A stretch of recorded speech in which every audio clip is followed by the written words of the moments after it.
Hoy es 13 de noviembre del 2015. Vamos a intentar hacer nuestro video 13º. A pesar del 13. A pesar del 13. Nuestro video pedagógico. Estoy con Gabo Musikansky. Yo soy Jorge Eduardo Rulli. Y de nuevo el tema es el balotaje, porque más allá del video anterior y de lo que dijimos y que mantenemos, sentimos que hay una situación en el país que merece volver a hablar de estas cosas, porque se están jugando otros temas, más allá del balotaje. Entiendo que en los argumentos a favor y en contra de lo que ocurre o de las opciones se está jugando el futuro. O sea, los manipuladores de la opinión pública están construyendo, están generando lo que viene. Y eso nos preocupa más que el balotaje. Nos preocupa mucho más que gane uno o que gane otro, el que ya se estén preparando las condiciones para ver quién maneja la oposición y quién maneja y cómo se maneja el solapamiento, el encubrimiento del modelo económico, que es lo que se ha hecho hasta ahora, ¿no? Y nos referimos al extractivismo y al modelo de la soja. Entonces hay varias cuestiones teóricas que yo tiraría antes como para entrar a conversar, y uno sería el concepto de pueblo en muchos de nosotros, y en el progresismo y en buena medida también en el macrismo, por supuesto, el concepto de gente como algo muy sí, la pérdida extendido. Sí, la pérdida, digamos, la idea de haber perdido ciertos valores comunales que nos hacían parte de un conjunto, Sí. en donde todos nos sentíamos integrados y parte de una comunidad, y donde Eso se ha perdido. se ha perdido, Sí. y lo que subyace a eso es esta idea atomizada de gente. Claro, y en algunos intelectuales el concepto de multitud, a lo sumo. Después hay otro concepto sobre el cual vamos a trabajar, también conceptos antagónicos. Uno es la pobreza. La pobreza en América siempre fue una pobreza de afectos. En Rodolfo Kusch está muy claro, y en el quechua directamente la pobreza no existía, el concepto de pobreza no existía. En ningún dialecto precolombino existía la palabra pobreza como tal, Claro. porque no existía la carencia material tal como la expresamos Claro. hoy.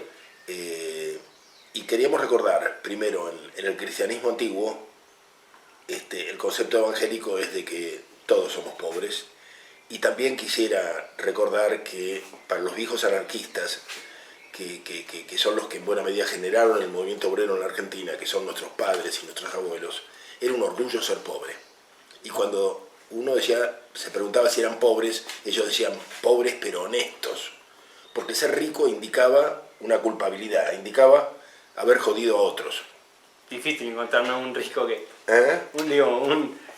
Difícil encontrar un rico que Pero no haya cagado a alguien. Bueno, pero los anarquistas compartían esto de que un rico no podría haber entrado en el reino de los cielos, ¿no? Sí, no. Es interesante como... Pero es que es interesante también pensarlo, porque a partir de... Enrique Dussel, cuando habla de la modernidad y habla del capitalismo, se refiere a la modernidad y al nacimiento de la modernidad con entre comillas, el descubrimiento, la decolonización que se da por parte de Europa sobre América. Ahora, a partir de ese desarrollo del capitalismo, también lo que comienza es una dominación sobre la naturaleza y también sobre los bienes materiales. Entonces, la definición del hombre, a la cual hemos llegado hoy, y es el gran atolladero en el que estamos, es la definición del hombre a partir de su capacidad para comprar y para consumir. Entonces, es muy interesante poder ligar tradiciones como son la americana, del cristianismo primitivo, del mismo Jesús. Basta pensar en Cristo, y era un hombre que caminaba descalzo, no tenía hogar y compartía el vino con sus amigos, el vino y el pan con sus amigos. Entonces, la idea de carencia material, la idea de pobreza estaba directamente ligada a la idea de carencia espiritual, Sí. de valores, porque en un sentido anarquista también es una carencia de valores. Totalmente. Y en cambio ahora, cuando hablamos de pobres, estamos hablando de pobres en bienes materiales. Entonces, ahí hay otra contradicción que habría que ver cómo la planteamos y resolvemos. Y por último, hay otra idea sobre la cual vamos a trabajar en este preludio que estamos haciendo, que es la idea de caos y la idea clase mediera de aparato y de organización. Entonces, estos son dos cosas diferentes. O sea, de organización y de contención. Y de contención también, ¿no? Incluso a veces la extienden a inclusión, ¿no? Pero bueno, están pensando a dónde lo incluyen al pobre, lo incluyen a algo que ellos armaron. O sea, Mientras que el caos era otra cosa. El caos es la complejidad absoluta, donde todas las alternativas están presentes y donde, como dice Rodolfo Kusch, el porvenir es impredecible. ¿Por qué? Porque son tantas las variables que es muy difícil de ver qué puede llegar a ocurrir, porque el batir de alas de una mariposa, como decía un pensador, un sabio, vaya a saber qué terremoto provoca en el otro extremo del mundo, ¿no? Este tipo de situaciones que contienen lo sagrado y que contienen sobre todo una actitud de respeto ante lo que no se conoce, es algo que no existe en el que quiere organizar, en el que ordena la sociedad, practica la ingeniería social, reduce a los pobres a ciertos lugares, a ciertos consumos, a ciertas vestimentas, a ciertos barrios, el que vive también en un barrio alambrado. Entonces, todo esto en lo que ha entrado la Argentina es un modo de vivir en aparatos protegidos, contenidos y organizados. En este momento yo diría, perdóname, que lo que estamos viviendo no es un caos, lo que estamos viviendo en el Gran Buenos Aires con la ocupación de tierras y muchas muertes de policías, lo que estamos viviendo es el deterioro, la degradación de la energía. Estamos viviendo el desorden propio de la desorganización, no es el caos. El caos es algo mucho más terrible, es como en los antiguos la voz tronante del dios dominante, ¿no?, que apabullaba hasta los profetas. El caos es otra cosa, el caos puede ser un 17 de octubre, puede ser en los finales del 2001.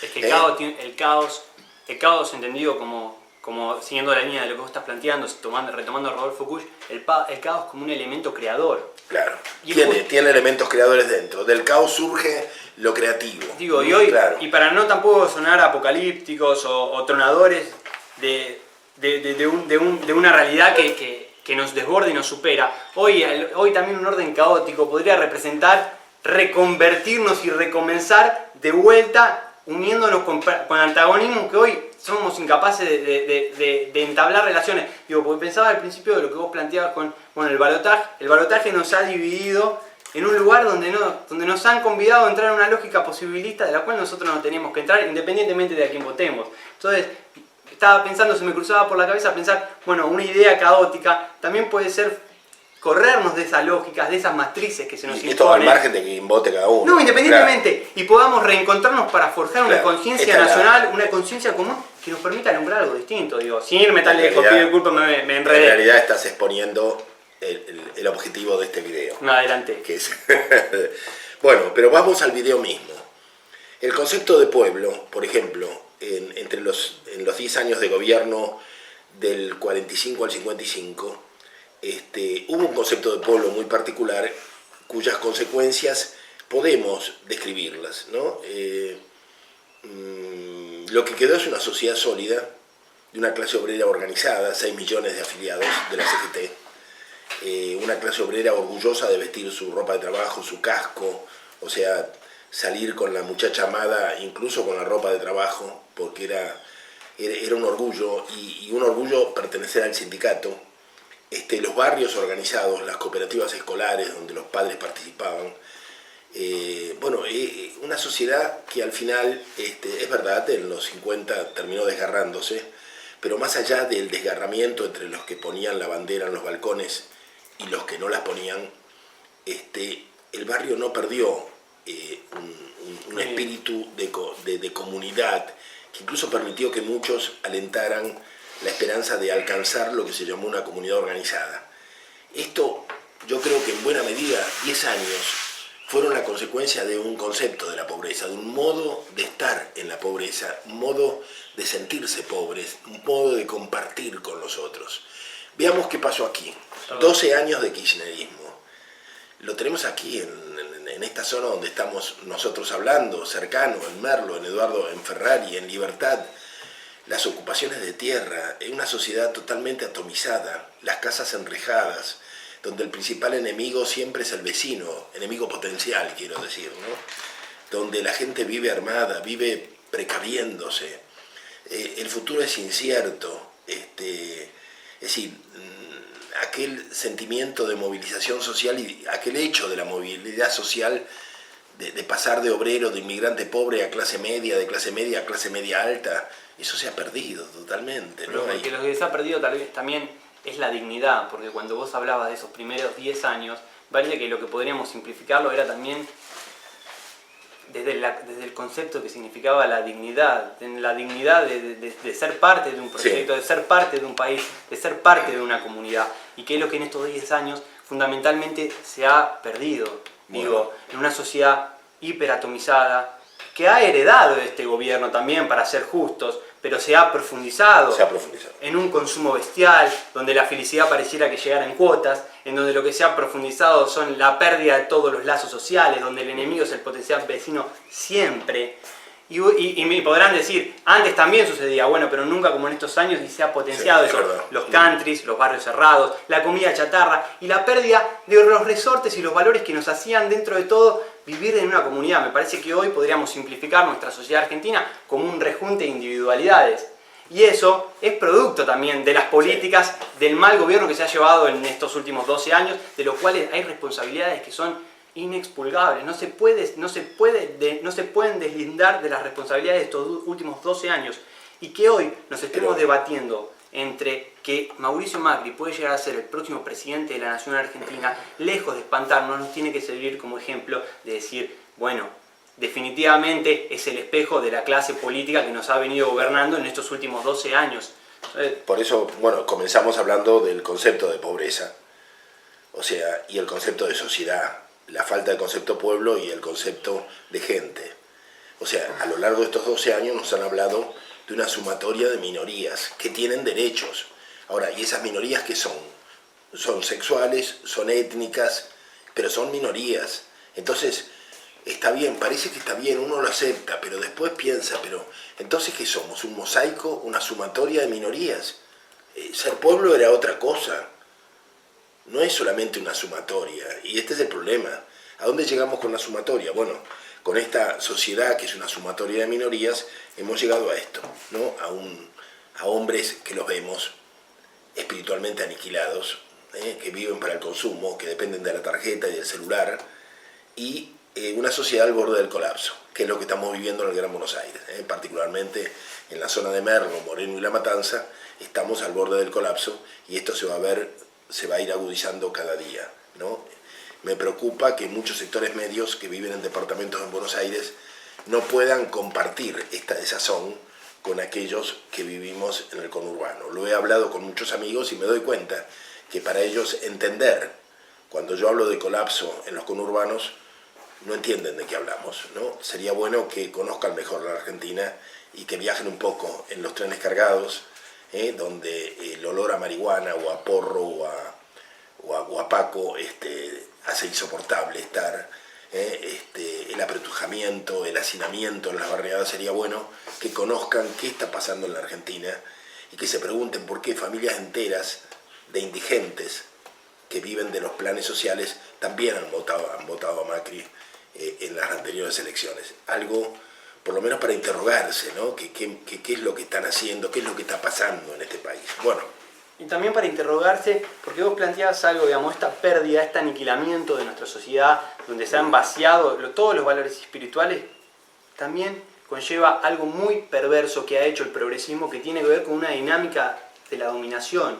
Digamos, también sistemáticamente lo que se recurre desde el campo de la retórica es aparecer de que este gobierno o esta clase dirigente, o no sé cómo llamarlo, y tampoco podría categorizarlo, me gustaría, Jorge, que vos me ayudara, digamos, esta lógica en donde pareciera que hay una vanguardia autoconsciente, esclarecida, que es la dadora de los beneficios y los saberes que se ha podido conquistar. A ver, a eso vamos. Siempre te anticipas, Perdí el orden. A ver, yo voy.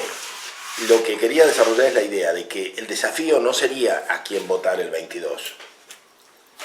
Porque en definitiva, lo que tiene que acabar, que acabe.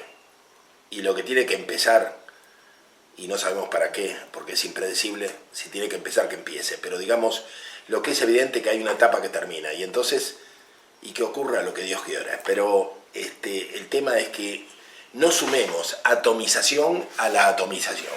Que el balotaje no aumente el desgarramiento entre los argentinos.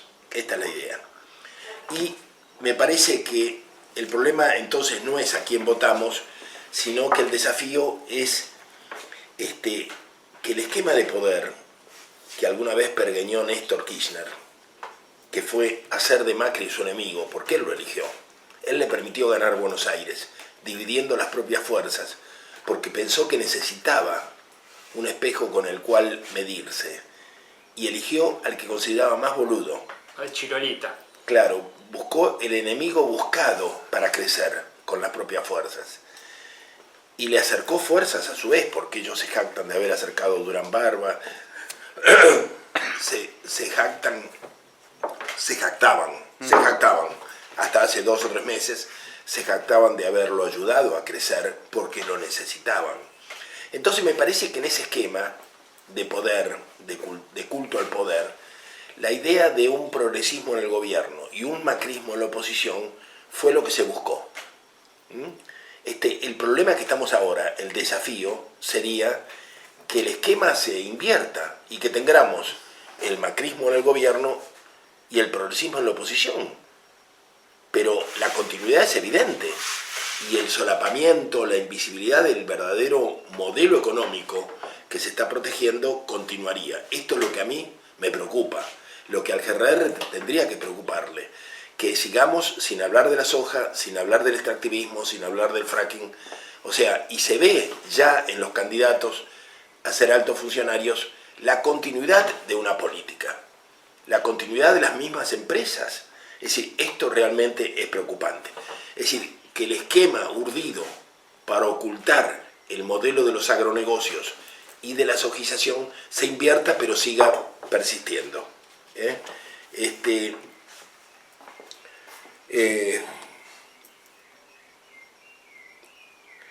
Bueno, aquella maniobra permitió solapar la correlación necesaria también, esto tendríamos que decirlo, aquella maniobra permitió solapar la correlación necesaria entre el progresismo y el modelo extractivo, o de los agronegocios.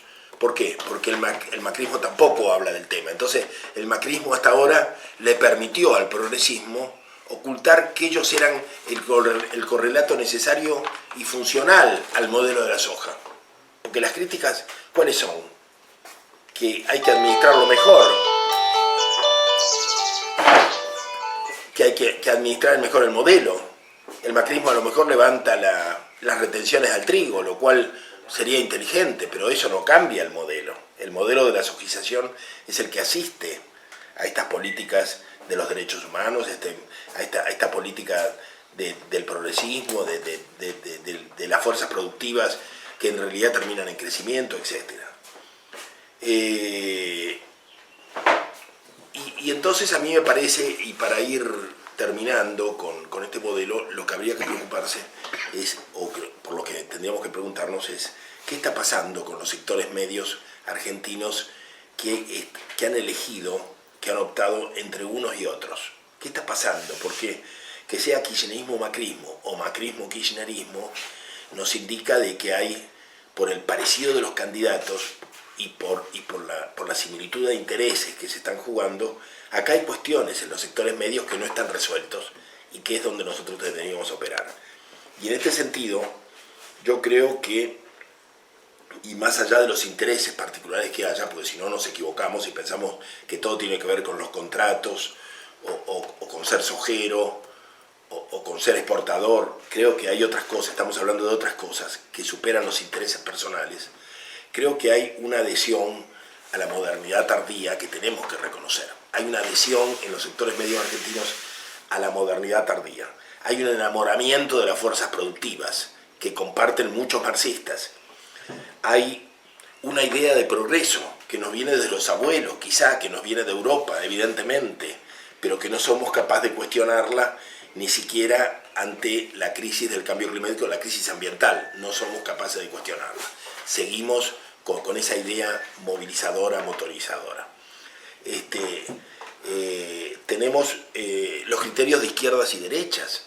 Yo veo que los analistas siguen hablando de izquierdas y derechas, y en este caso la izquierda perdería el gobierno y la derecha lo tomaría. Y uno se pregunta, ¿quién es la derecha y quién es la izquierda? ¿No? Sí, sí. Es decir, si la izquierda ha venido haciendo lo que antes hacía la derecha, y ahora, no sé, lo único que falta es que la derecha, que asuma el gobierno haga lo que antes hacía la izquierda, porque esto es una pesadilla en realidad. Hablar de izquierdas y derechas es negarse a comprender lo que está pasando. Sí, fundamentalmente también negarse a comprender el colonialismo y la colonialidad, Claro. en un sentido externo, pero también interno. Sí. Digamos, entendido en un sentido interno en nuestra propia sociedad con una dinámica de dominación constante que somos incapaces ni siquiera Sí. de resguardar, de lo que han convertido del Estado en un Estado botín que solamente abastece de recursos para sostener. Bueno, ahí yo diría que este es otro punto que a mí me parece lo que está aportando Gabo, y yo creo que hay como una imposibilidad teórica, una dificultad por lo menos, una dificultad en los equipos y en las herramientas teóricos de buena parte de nuestra clase media, incluso a buena parte de la izquierda, para comprender lo que se llama, lo que denominamos las nuevas colonialidades. Este tema que tiene que ver con los BRICS, que tiene que ver con China, que tiene que ver con esto de seguir sintiéndose vanguardia frente al pueblo pobre, de resolver el tema del hambre diciendo que hay que dar de comer. Es horrible esto de proponer dar de comer. Dejen que la gente coma, no les saquen más la tierra, no saquen las semillas, dejen que coman, no se le da de comer, se le da de comer a los enfermos, a los niños, a los ancianos. La gente no es discapacitada. Ahora, cuesta mucho entender a estos sectores de la clase media adheridos al poder que la gente no es discapacitada, ¿no? Entonces, y el otro tema que a mí en este punteo yo pondría el desarrollismo, el enamoramiento por el desarrollismo, que en realidad es un mero crecimiento, ¿no? No es desarrollo, no es sustentable. No solamente no es sustentable, y también al que han hegemonizado y reducido, han simplificado todo, reduciendo toda nuestra historia y toda nuestra riqueza cultural a un simple desarrollismo. Digo, basta pensar con el peronismo, pero puede ser de cualquier otra corriente y otra concepción. Digo, este video lo que en el fondo también intenta hacer, y intentamos hacer un llamado a la reflexión individual y colectiva, es de buscar, de intentar no pensar una ecología integral frente a este atolladero que, como decía Rodolfo Kusch, sentimos que estamos tal vez zapateando sobre la nata del volcán hasta que un momento... La nata enfriada del volcán, ¿sí? Hasta que nos hundamos en el magma. Bueno, sigamos con el punteo. Pensé que estaba... No. Bueno, el otro tema que sale en los análisis políticos habituales, además de izquierdas y derechas, es la aceptación de los BRICS. Y sobre todo en particular de China como una especie de locomotora que podría sacarnos. Bueno, en estos días los analistas internacionales están hablando justamente del techo de los BRICS y de la crisis de las commodities que están conduciendo a una crisis muy profunda de este tipo de economías que a su vez practican un nuevo colonialismo. O sea, nosotros tenemos una relación con China y con Brasil que es una relación colonial, pues si nosotros exportamos materia prima o commodities y ellos nos exportan a nosotros tecnología y maquinarias, la relación no es diferente a la que teníamos con la Gran Bretaña. Entonces, simplemente que antes le llamábamos colonialismo y ahora le llamamos solidaridades con países hermanos. Pero países hermanos, ¿por qué? Porque China es comunista, porque Dilma era comunista. Es decir, ¿de dónde viene? Esto es un relicto marxista que tienen algunos de nuestros funcionarios. ¿Y por qué espantarnos, no, frente a las propuestas de Macri, que realmente son aterradoras cuando propone una integración con el eje del Pacífico, cuando tenemos un acuerdo de hecho con China de libre comercio? Una base militar china y bueno, y nadie se conmueve por eso. Pero todo esto tiene que ver, esto de aceptar los BRICS y China y todo esto y no cuestionárselo, me parece que tiene que ver con que acá hay una generación que cuando jóvenes vivió intensamente el paradigma revolucionario y este concepto y estos sentimientos lo cambiaron por el posibilismo actual. A mí me parece miserable y me parece una de las fuentes más importantes de este cambio generacional que ha habido y que nos ha sumido en esto que llamamos la modernidad tardía y las nuevas colonialidades, ¿no? Y por último, aquello por lo que empezamos, que es la mirada o la actitud ante la pobreza, ¿no? Ante los otros, que termina en una mera manipulación, en un asistencialismo clientelar, todas estas cosas horribles que hemos vivido, que no solamente se les cobra un diezmo a la gente por los planes sociales miserables sobre los que además tienen que pagar un diezmo al puntero o al caudillo, sino que además se les pasa lista en los actos, en las concentraciones, en los cortes de ruta. Esto es terrible, esto no había pasado nunca. Y bueno, hasta ahí llegamos como para, me parece que esto es lo que pintaría un diagnóstico sobre los sectores medios sobre los que nosotros vamos a tener que trabajar, no importa quién gane en este balotaje. Y fundamentalmente entonces, para concluir, lo que estamos exponiendo son razones para que la sociedad argentina no se atomice más en la elección de a quién va a votar. Por muchas razones, porque los que van a votar a unos y a otras y a otros o a otro reconocen que lo van a hacer tapándose la nariz, por lo menos muchos lo han dicho, porque muchos en realidad votan a uno simplemente para que termine la etapa que el otro expresa, y a todo riesgo lo hacen. No es que ignoren los peligros que implica Macri, es que están hartos de lo otro, y esto habría que reconocerlo, ¿no? y que el analista político tiene que tener en cuenta esto. Ha habido un abuso. Hemos dicho muchas veces que la izquierda progresista boba termina generando derecha. Entonces, ¿de qué nos estamos sorprendiendo? Si lo dijimos en los años 70, la izquierda demencial, alocada y militarista, ¿qué va a generar? Una dictadura militar. Bueno, por suerte ya no hay fuerzas armadas que nos den ese peligro, pero ahora lo que surge es esta nueva derecha. Y sí, era previsible. ¿Qué otra cosa esperaban? Sí. Si ellos la urdieron, si ellos la inventaron, ¿qué otra cosa esperaban? Después de 12 años de bastardear sistemáticamente la conciencia. Sí. Y el otro punto para concluir ahora sí, que me parece fundamental decir, y esto a nombre del GRR, que yo creo que el año próximo nos vamos a necesitar todos. Y necesitarnos significa reconocernos. Más allá de que unos hayan votado a Scioli y otros han votado a Macri, vamos a necesitarnos, a ver si se entiende. Tenemos que reaprender a dialogar, vamos a tener que juntarnos para plantear el desafío de volver, de develar el modelo, de denunciarlo, de pelear, de cambiar el país, no cambiar los hombres.